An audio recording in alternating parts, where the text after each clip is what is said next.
Olá, pessoal, comentar sobre este livro aqui do Hans Kung, A Igreja Católica, publicada pela editora Objetiva em 2002. O Hans Kung, ele estudou na Universidade Gregoriana em Roma e Paris, lecionou em Tübingen, onde também dirigiu o Instituto de Pesquisa Ecumênica a partir de 1963. Em 62, ele foi nomeado pelo Papa João XXIII consultor teológico para o Concílio Vaticano II. Teve um papel fundamental na redação do Vaticano II, que de 1962 a 63 modernizou radicalmente áreas essenciais do ensino e da prática católicas. Então, o Hans Kung, desde 1960, ele questiona doutrinas tradicionais da igreja, como a infalibilidade papal e o primado de Pedro, tá? Em 1979, uma censura do Vaticano o proibiu de lecionar como teólogo católico. Provocou isso uma grande polêmica internacional. Mas a universidade acabou nomeando ele para uma cadeira de teologia ecumênica. Ele se aposentou em 1996 e mantém boas relações com a igreja. Esse livro ele traz uma história da igreja dentro dessa perspectiva crítica, tá? Então, aqui na página 27, ele vai tratar da questão de, segundo os evangelhos, o homem de Nazaré praticamente nunca usou a palavra igreja. Não há falas de Jesus em público que programaticamente chamem a atenção para a necessidade de uma comunidade de eleitos e da fundação de uma igreja. Críticos bíblicos concordam nesse ponto. Jesus não proclamou uma igreja, nem a si mesmo, mas sim o reino de Deus, o reino dos céus, né? Sua atividade incrivelmente curta, no máximo 3 anos, ou talvez até alguns meses, tá? Porque tem os sinóticos, eles dão três anos, né? São 3 idas a Jerusalém que Jesus faz. E o Evangelho de João, tudo fica sintetizado em alguns meses, né? Porque tem só uma ida a Jerusalém. Então, ele não precisou procurar fundar uma comunidade à parte, independente de Israel, com seu próprio credo e culto, nem criar uma organização com sua própria constituição e seus próprios mistérios, muito menos um grande edifício religioso. Não, segundo todas as evidências, Jesus não fundou uma igreja durante a sua vida. Tá? E aí, nessa palavra igreja, chama a atenção que nas línguas germânicas, igreja quer dizer Kirche, né? Que o nome deriva do grego Kyriake, que pertence ao Kyrios. Então, o Kyrios, quer dizer Senhor, né? É daí que vem a palavra do alemão, Kirche, quer dizer igreja. Porque é bem diferente o alemão, né? Igreja é do Kyrios, né? Nas línguas românicas, é eclésia, iglesia, chiesa, eglis, deriva da palavra grega eclésia, que também é usada no Novo Testamento para significar assembleia, que vem, por sua vez, do hebraico, kahal. Então, aqui, na verdade, essa palavra não significa o prédio, o edifício, mas é o processo de reunião, uma comunidade reunida, né? Que é a eclésia. Isso estabelece a norma de uma vez por todas. O significado original de eclésia, igreja, não era uma hiperorganização de funcionários espirituais desligada da assembleia concreta. Denotava uma comunidade reunindo-se num local específico, uma hora específica, para uma ação específica, uma igreja local. E outro ponto que vai abordar é a questão da hierarquia, né? De qualquer forma, não podemos esquecer o que as fontes são unânimes em relatar.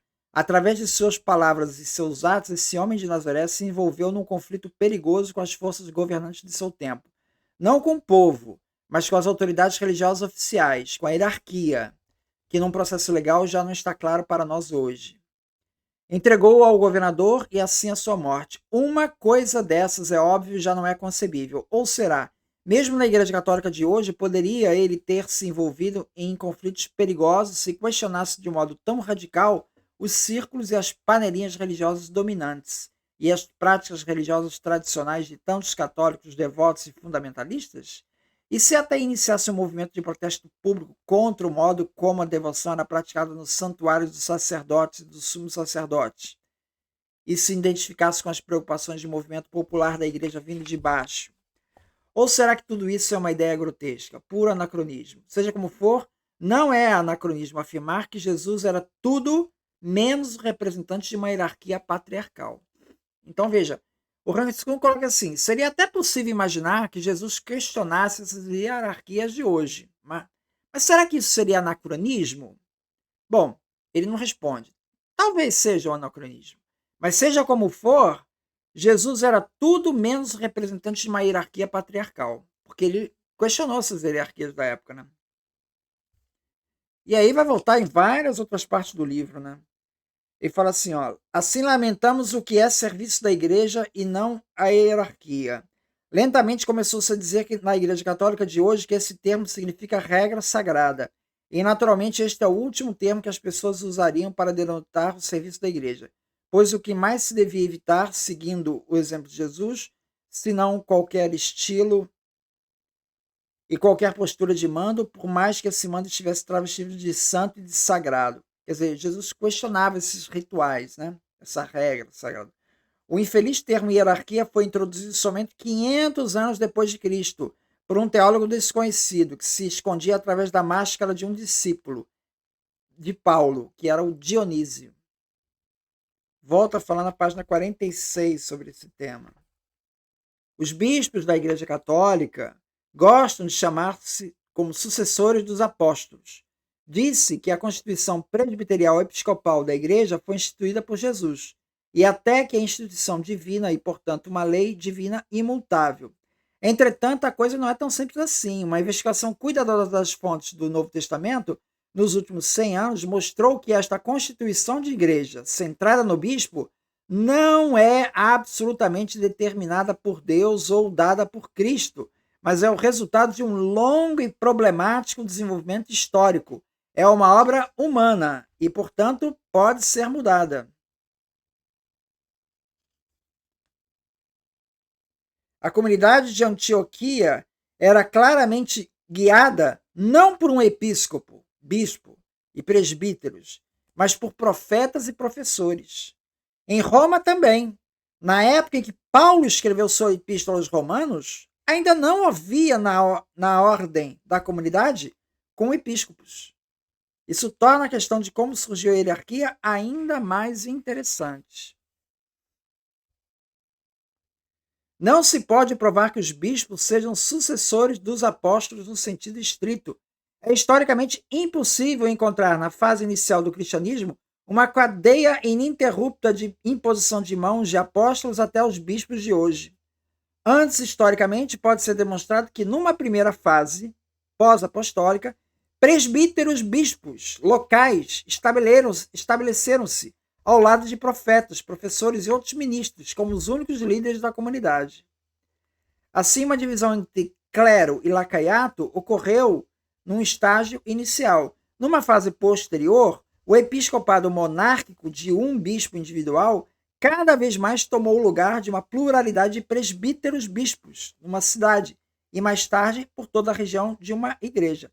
Em Antioquia, por volta de 110, com o bispo Inácio, surgiu a ordem de 3 cargos, que se tornou habitual por todo o império: bispo, presbítero e diácono. A Eucaristia já não podia ser mais celebrada sem um bispo. A divisão entre clero e povo agora era um fato. Mas é impressionante que até Inácio, esse defensor e ideólogo do episcopado monárquico, ele era defensor, não se tenha dirigido a um bispo em sua carta à comunidade romana, como Paulo também não se dirigiu a um bispo. E não havia menção bispo de Roma em qualquer outra das primeiras fontes, como a carta de Clemente, escrita por volta de 90. Ele também não se denomina bispo de Roma. Entretanto, desde o início, a comunidade romana mostrou ter-se em alta conta e ser merecedora de respeito geral. Não porque era a comunidade da capital imperial, grande, próspera e famosa por sua atividade caritativa, mas também, não só por isso, né? Mas também porque era o local indiscutível dos túmulos dos dois principais apóstolos, Pedro e Paulo. No entanto, a primeira lista de bispos do padre da igreja do século II, Irineu de Lyon, segundo a qual Pedro e Paulo transferiram o ministério do episcopos para um certo Lino, é uma falsificação do século II. Então, a lista de bispos de Irineu de Lyon, ali de Roma, dos bispos, é uma falsificação. Um episcopado monárquico pode ser demonstrado para Roma somente a partir de meados do século II, com o bispo Aniceto em diante. Assim, a Constituição Presbiterial Episcopal da Igreja não se baseia em nenhuma instituição criada por Jesus Cristo e de modo algum pode ser visto como absolutamente intrínseca ao cristianismo, usando-se como parâmetro as palavras do próprio Jesus, a primeira comunidade e a constituição carismática das igrejas paulinas. Mas tampouco isso, ou seja, o episcopado, né, foi uma apostasia, um afastamento da mensagem. Então veja, Hans Kung reconhece que a existência do bispo como autoridade não está em contradição com a doutrina de Jesus. Não está presente lá na doutrina de Jesus, mas não é uma contradição. Por boas razões, tornou-se a norma da Eclésia Católica inicial.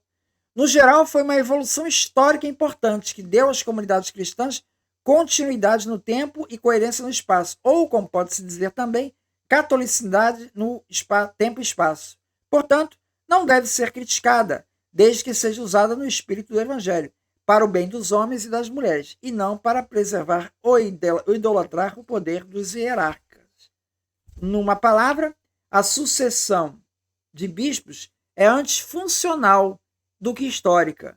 A atividade dos bispos enraiza-se na pregação do Evangelho, e os bispos devem antes sustentar os outros carismas do que apagá-los. Em particular, os profetas e professores tinham sua própria autoridade. Então, é isso então. Muito obrigado. Então.